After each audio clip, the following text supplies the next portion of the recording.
নমস্কাৰ। ভিডিঅ'টোত আমি আলোচনা কৰিম 2025 চনৰ জুলাই মাহৰ অতিকে গুৰুত্বপূৰ্ণ 25টা কাৰেণ্ট এফেয়াৰৰ কুৱেশ্যন আৰু এই কুৱেশ্যনখিনি অসমৰ বিভিন্ন প্ৰতিযোগিতামূলক পৰীক্ষাত আহিব পৰাকৈ বাছনি কৰা হৈছে। এই কুৱেশ্যনখিনিৰ উপৰিও আমি ভিডিঅ'টোৰ শেষৰ ফালে জুলাই মাহৰ ইম্পৰ্টেণ্ট ডেইজ অৰ্থাৎ গুৰুত্বপূৰ্ণ দিৱস কেইটামানৰ বিষয়েও আলোচনা কৰিছোঁ। সেয়েহে ভিডিঅ'টো শেষলৈ চাব বুলি আশা ৰাখিছোঁ। ভিডিঅ'টো শেষলৈ চাই আপোনালোকৰ মতামতটো কমেণ্ট বক্সত আগবঢ়াব। যদি ভাল পায় তেতিয়াহ'লে এনেকুৱা ধৰণৰ আৰু ভিডিঅ' পাই থাকিবলৈ চেনেলটো ছাবস্ক্ৰাইব কৰিব। বলক দেৰি নকৰাকৈ ভিডিঅ'টো আমি আৰম্ভ কৰোঁ। প্ৰথম প্ৰশ্নটো হ'ব, দিল্লী সাহিত্য উৎসৱ 2025ত কোনে চুটিগল্প শিতানত শ্ৰেষ্ঠ সাহিত্যকৰ বঁটা লাভ কৰিবলৈ সক্ষম হয়? আৰু ইয়াৰ ৰাইট এনচাৰটো হ'ব অপশ্যন নম্বৰ এ, ৰশ্মি নাৰ্জাৰী। তেখেত হ'ল এগৰাকী বড়ো সাহিত্যিক আৰু তেখেতে দিল্লী সাহিত্য উৎসৱ 2025ত চুটিগল্প শিতানত শ্ৰেষ্ঠ সাহিত্যকৰ বঁটা লাভ কৰিবলৈ সক্ষম হয়। ইয়াৰে সমীৰ তাঁতী হ'ল 2024 চনত তেখেতে সাহিত্য একাডেমী বঁটা লাভ কৰিছিল। 2025 চনৰ দিল্লী সাহিত্য উৎসৱ আছিল 13 সংখ্যক। ৰশ্মি নাৰ্জাৰীয়ে হুইচ টেলছ অফ শ্বিপং এই গল্প সংকলনখনৰ বাবে এই বঁটা লাভ কৰিবলৈ সক্ষম হয়। 2 নম্বৰ কুৱেশ্যনটো হ'ব, ব্যাঘ্ৰ সংৰক্ষণৰ উৎকৃষ্ট বঁটা 2025 অৰ্থাৎ বাঘ সংৰক্ষণৰ উৎকৃষ্ট বঁটা 2025 কোনে লাভ কৰে? আৰু ইয়াৰ উত্তৰ হ'ব অপশ্যন নম্বৰ বি, পাপৰি কছাৰী। পাপৰি কছাৰী হ'ল এগৰাকী মানাহ ৰাষ্ট্ৰীয় উদ্যানৰ বনকৰ্মী আৰু তেখেতে 2025 চনৰ এই বঁটা লাভ কৰিবলৈ সক্ষম হয়। মুনমুনি পায়েং। মুনমুনি পায়েং হ'ল ফৰেষ্ট মেন অফ ইণ্ডিয়া, যাদৱ পায়েঙৰ ছোৱালী। তেখেতে কিছুদিন পূৰ্বে 1 মিলিয়ন অৰ্থাৎ 10 লাখ গছপুলি ৰোপণ কৰিবলৈ সক্ষম হয়। পাপৰি কছাৰীক ভাৰতৰ পৰিৱেশ, বন আৰু জলবায়ু বিভাগৰ মন্ত্ৰী ভূপেন্দ্ৰ যাদৱে এই বঁটাটো প্ৰদান কৰিছিল। 3 নম্বৰ কুৱেশ্যনটো, ভাগৰ গণনা অনুসৰি পৃথিৱীত কাজিৰঙা ৰাষ্ট্ৰীয় উদ্যান কিমানতম স্থানত আছে? আৰু ইয়াৰ ৰাইট এনচাৰটো হ'ব অপশ্যন নম্বৰ চি, তৃতীয় স্থানত। ভাগৰ গণনা অনুসৰি পৃথিৱীত কাজিৰঙা ৰাষ্ট্ৰীয় উদ্যান 3 নম্বৰ স্থানত আছে। এতিয়া চাওঁ আহক ইয়াৰ লগত জড়িত ইম্পৰ্টেণ্ট কেইটামান পইণ্ট। প্ৰথমটো হ'ব, শেহতীয়াকৈ গণনাত কাজিৰঙা ৰাষ্ট্ৰীয় উদ্যানত 148টা বাঘৰ উপস্থিতি পোৱা গৈছে। যোৱাবাৰ এই গণনাত কাজিৰঙাত 104টা বাঘৰ উপস্থিতি পোৱা গৈছিল। এই সমীক্ষা নেশ্যনেল টাইগাৰ কনজাৰভেশ্যন অথৰিটিয়ে কৰিছিল। আৰু এই গণনাত পৃথিৱীৰ ভিতৰত তৃতীয় স্থানত আছে কাজিৰঙা, প্ৰথম স্থানত আছে কৰ্ণাটকৰ বান্দিপুৰ টাইগাৰ ৰিজাৰ্ভ আৰু দ্বিতীয় স্থানত আছে উত্তৰাখণ্ডৰ জিম কৰবেট নেশ্যনেল পাৰ্ক। এই সমীক্ষা অনুসৰি কাজিৰঙাত 100 বৰ্গ কিলোমিটাৰত 18টা বাঘৰ উপস্থিতি পোৱা গৈছে। ইয়াৰ পিছত 4 নম্বৰ কুৱেশ্যনটো হ'ব, দেৱব্ৰত ভৰালী কি খেলৰ লগত জড়িত? ইয়াৰ কাৰেক্ট এনচাৰটো হ'ব অপশ্যন নম্বৰ এ, ভাৰোত্তোলন। দেৱব্ৰত ভৰালী হ'ল এগৰাকী ভাৰোত্তোলনবিদ আৰু তেখেতে শেহতীয়াকৈ ফিজিত অনুষ্ঠিত হোৱা কমনৱেলথ ভাৰোত্তোলন চেম্পিয়নশ্বিপত সোণৰ পদক লাভ কৰিবলৈ সক্ষম হয়। 73 কিলোগ্ৰাম শাখাৰ খেলুৱৈ। ইয়াৰ পিছত 5 নম্বৰ কুৱেশ্যনটো হ'ব, শেহতীয়াকৈ জাৰি হোৱা বিশ্ব বিশ্ববিদ্যালয় ৰেংকিঙত ভাৰতৰ ভিতৰত গুৱাহাটী বিশ্ববিদ্যালয় কিমানতম স্থানত আছে? আৰু ইয়াৰ ৰাইট এনচাৰটো হ'ব অপশ্যন নম্বৰ চি, 48তম। ভাৰতৰ ভিতৰত 48তম স্থানত আছে। আৰু এই সমীক্ষা কৰা হৈছিল বিশ্বৰ 1500খন বিশ্ববিদ্যালয় আৰু এই 1500খন বিশ্ববিদ্যালয়ৰ ভিতৰত বিশ্ব ৰেংকিঙত গুৱাহাটী বিশ্ববিদ্যালয় 1201তম স্থানত আছে। আৰু এই সমীক্ষাটো কৰিছিল টাইমছ হায়াৰ এডুকেশ্যন নামৰ এটা সংস্থাই। আৰু উত্তৰ পূব ভাৰতৰ ভিতৰত প্ৰথম স্থানত আছে গুৱাহাটী বিশ্ববিদ্যালয়। ইয়াৰ পিছত 6 নম্বৰ কুৱেশ্যনটো হ'ব, গুৱাহাটীৰ সৰুসজাই ক্ৰীড়া কমপ্লেক্সৰ নাম সলনি কৰি নতুনকৈ কি নাম ৰখা হয়? আৰু ইয়াৰ ৰাইট এনচাৰটো হ'ব option number C, Arjun Bhogeswar Baruah ক্ৰীড়া কমপ্লেক্স। অৰ্জুন ভোগেশ্বৰ বৰুৱাই 1966 চনত বেংককত অনুষ্ঠিত হোৱা এছিয়ান গেমছত সোণৰ পদক লাভ কৰিবলৈ সক্ষম হয়। তেখেতে এই পদক 800 মিটাৰ ৰানিঙত লাভ কৰিছিল। 7 নম্বৰ কুৱেশ্যনটো হ'ব ভাৰতৰ প্ৰথমখন ডিজিটেল নমাড ভিলেজ অৰ্থাৎ ডিজিটেল যাযাবৰ গাঁৱৰ মৰ্যাদা লাভ কৰা প্ৰথম গাঁওখনৰ নাম কি? আৰু ইয়াৰ ৰাইট এনচাৰটো হ'ব অপশ্যন নম্বৰ এ য়াকটেন ছিকিম। ছিকিমৰ পায়েং জিলাৰ য়াকটেন গাঁওখনে ভাৰতৰ প্ৰথমখন ডিজিটেল যাযাবৰ গাঁৱৰ মৰ্যাদা লাভ কৰিবলৈ সক্ষম। মেঘালয়ৰ মাও লাইনং গাঁওখন হ'ল ভাৰতৰ আটাইতকৈ স্বচ্ছ গাঁও। ইয়াৰ উপৰিও অসমৰ শুৱালকুছিক অসমৰ মানচেষ্টাৰ বুলিও জনা যায়। 8 নম্বৰ কুৱেশ্যনটো অসম দুৰ্যোগ স্থিতিস্থাপক পাৰ্বত্য এলেকা পথ উন্নয়ন প্ৰকল্প এই প্ৰকল্পৰ জৰিয়তে কোনখন ঠাইৰ পথ যোগাযোগ উন্নয়নৰ বাবে কাম কৰা হ'ব? এই প্ৰকল্পৰ জৰিয়তে ডিমা হাছাও জিলাৰ পথ উন্নয়নৰ অৰ্থাৎ যোগাযোগ উন্নয়নৰ বাবে কাম কৰা হ'ব। সেয়েহে আমাৰ ৰাইট এনচাৰটো হ'ব option number C Dima Hasao.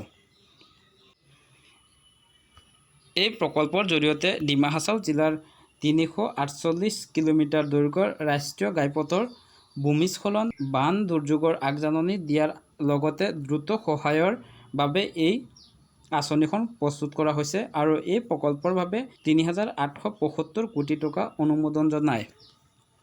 ইয়াৰ পিছত 10 নম্বৰ কুৱেশ্যনটো হ'ব অসম চৰকাৰৰ চাহ উদ্যোগৰ ২০০ বছৰীয়া পূৰ্তিত অসম চৰকাৰে তলত দিয়া কোনটো আঁচনিৰ জৰিয়তে চাহ শ্ৰমিকক এককালীন সাহায্য আগবঢ়ায়?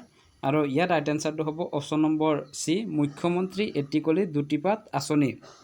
যদি চাব বিচাৰে তেতিয়াহ'লে আমাৰ উইকলি কাৰেণ্ট এফেয়াৰৰ ভিডিঅ'খিনিত চাব পাৰিব। তাত আমি সম্পূৰ্ণকৈ ইয়াৰ বিষয়ে আলোচনা কৰিছোঁ আৰু এই ভিডিঅ'খিনিৰ লিংক আমি ডেছক্ৰিপশ্যনত দি দিম, তাৰ পৰা গৈ চাব পাৰিব। ইয়াৰ পিছত 11 নম্বৰ কুৱেশ্যনটো হ'ব অসম চৰকাৰৰ গজমিত্ৰ আঁচনি কিহৰ লগত জড়িত? ইয়াৰে ৰাইট এনচাৰটো হ'ব অপশ্যন নম্বৰ এ হাতী আৰু মানুহৰ সংঘাত ৰোধ। অৰ্থাৎ ক্ৰমাগতভাৱে বৃদ্ধি পোৱা হাতী আৰু মানুহৰ সংঘাত ৰোধ কৰিবলৈ অসম চৰকাৰে এই গজমিত্ৰ আঁচনিখন ৰূপায়ণ কৰে। এই আঁচনিখন 10 জুলাই 2025 অসম চৰকাৰৰ কেবিনেটত অনুমোদন জনায় আৰু এই আঁচনিৰ জৰিয়তে 8খন জিলা ক্ৰমে নগাঁও, গোলাঘাট, যোৰহাট, গোৱালপাৰা, বাক্সা, ওদালগুৰি, শোণিতপুৰ আৰু বিশ্বনাথ এই জিলাসমূহত প্ৰতিখন গাঁৱতে 8জনীয়াকৈ এটা গজমিত্ৰ দল গঠন কৰা হ'ব। আৰু ইয়াৰ উপৰিও হাতীৰ আক্ৰমণত যদি কোনো লোকৰ মৃত্যু হয় তেতিয়াহ'লে এই আঁচনিৰ জৰিয়তে মৃত্যু হোৱা মানুহজনৰ পৰিয়ালে 4 পৰা 5 লাখ টকা লাভ কৰিব আৰু যদি হাতীয়ে খেতি নষ্ট কৰে তেতিয়াহ'লে 7,500 পৰা 8,000 টকা প্ৰতি বিঘাত খেতিৰ মালিকক প্ৰদান কৰা হ'ব। ইয়াৰ পিছত 12 নম্বৰ কুৱেশ্যনটো হ'ব CM ফ্লাইট আঁচনিৰ জৰিয়তে 2025-26 বিত্তীয় বৰ্ষত কিমানগৰাকী শিক্ষাৰ্থীক বিদেশী ভাষা শিক্ষা দিয়া হ'ব? ইয়াৰে ৰাইট এনচাৰটো হ'ব অপশ্যন নম্বৰ বি 180 গৰাকী। ইয়াৰ পিছত 13 নম্বৰ কুৱেশ্যনটো হ'ব অসমীয়া ভাষাক অধিক শক্তিশালী কৰিবলৈ কেইখন অসমীয়া পুথি ৰাষ্ট্ৰপতি ভৱনৰ পুথিভঁৰাললৈ প্ৰদৰ্শন আৰু সংৰক্ষণৰ বাবে অৰ্পণ কৰা হয়? ইয়াৰে ৰাইট এনচাৰটো হ'ব অপশ্যন নম্বৰ এ 5খন। অসম চৰকাৰৰ হৈ শ্ৰীমন্ত শংকৰদেৱ কলাক্ষেত্ৰই এই পুথিকেইখন ৰাষ্ট্ৰপতি ভৱনৰ সচিব শ্ৰীযুতা দীপ্তি উমাশংকৰৰ হাতত অৰ্পণ কৰে আৰু এই অৰ্পণৰ ফলত ৰাষ্ট্ৰপতি ভৱনৰ পুথিভঁৰালত সংৰক্ষণ হ'ব, লগতে ৰাষ্ট্ৰীয় পৰ্যায়ত ইয়াক প্ৰদৰ্শন কৰা হ'ব। আৰু সেই পুথিকেইখন হ'ল কীৰ্তন ঘোষা, আদিদশম, নামঘোষা, ভক্তি ৰত্নাৱলী আৰু গীত গোবিন্দ। ইয়াৰ পিছত 14 নম্বৰ কুৱেশ্যনটো হ'ব অসমৰ কোনখন জিলাত 900 megawatt of stream pump storage project স্থাপন কৰা হ'ব? আৰু ইয়াৰ ৰাইট এনচাৰটো হ'ব অপশ্যন নম্বৰ চি পশ্চিম কাৰ্বি আংলং। অসমৰ পশ্চিম কাৰ্বি আংলং জিলাত এই 900 megawatt of stream pump storage প্ৰজেক্টটো স্থাপন কৰা হ'ব আৰু এই প্ৰকল্পৰ বাবে APDCL গ্ৰীণ এনাৰ্জি নামৰ প্ৰতিষ্ঠানটোক ভূমি আবণ্টন দিয়ে।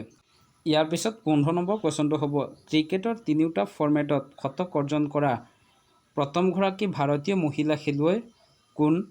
আৰু ইয়াৰ ৰাইট এনচাৰটো হ'ব অপশ্যন নম্বৰ চি স্মৃতি মন্দানা।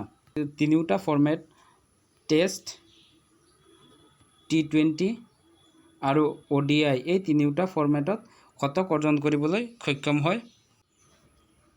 তেখেতৰ এই প্ৰথম 3টা শতক আছিল এনেধৰণৰ ODI তেখেতে শতক অৰ্জন কৰে অষ্ট্ৰেলিয়া টীমটোৰ বিৰুদ্ধে 2016 চনত টেষ্টত তেখেতে 127 ৰান কৰিছিল। কাৰ এগেইনষ্টত এই শতক অৰ্জন কৰিছিল, ইয়াৰ উত্তৰটো কমেণ্ট কৰি দিব বুলি আশা ৰাখিছোঁ। ইয়াৰ পিছত T20 তেখেতে 62টা বলত 112 ৰান কৰে ইংলেণ্ডৰ বিৰুদ্ধে 2025 চনত। ইয়াৰ পিছত 16 নম্বৰ কুৱেশ্যনটো হ'ব ভাৰতৰ বৰ্তমান মুখ্য ন্যায়াধীশজনৰ নাম কি? ইয়াৰ উত্তৰটো হ'ব option number D Bhushan Ramkrishna Gawai. আৰু তেখেত হ'ল ভাৰতৰ উচ্চতম ন্যায়ালয়ৰ 52তম 52তম মুখ্য ন্যায়াধীশ।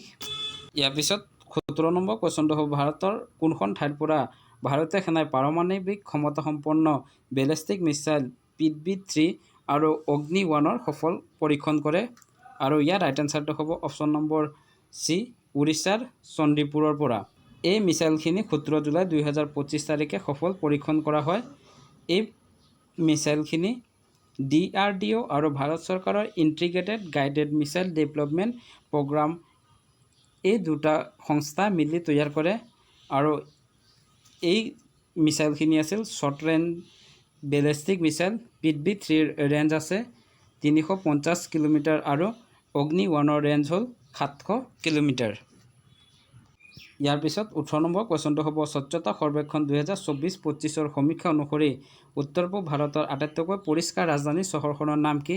ইয়াৰে ৰাইট এনচাৰটো হ'ব অপশ্যন নম্বৰ ডি গুৱাহাটী। এতিয়া আমি চাওঁ আহক এই স্বচ্ছতা সৰ্বেক্ষণ 24-25ৰ পৰা আহিব পৰা অসমৰ বিভিন্ন এক্সামসমূহৰ বা অসমৰ লগত জড়িত ইম্পৰ্টেণ্ট পইণ্টখিনি।